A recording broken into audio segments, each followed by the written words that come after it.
Guys, dito po ako ngayon sa likod ng aming bahay. Ayan, ito sa ating mga mini garden. Ayan, gusto ko siyang ayusin. Kasi tingnan nyo, maraming nahulog na dahon.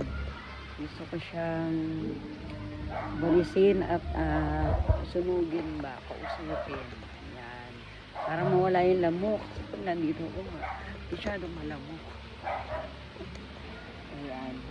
So, marami po akong tanim dito. Ayan, meron akong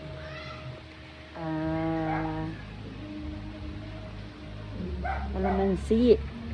Meron akong kalamansi at saka meron din akong kamatis. Ayan. Meron din po akong ongkan. Ayan. Ayan, malaki na siya. Mataas na siya. Tanggalan ko ng bilog.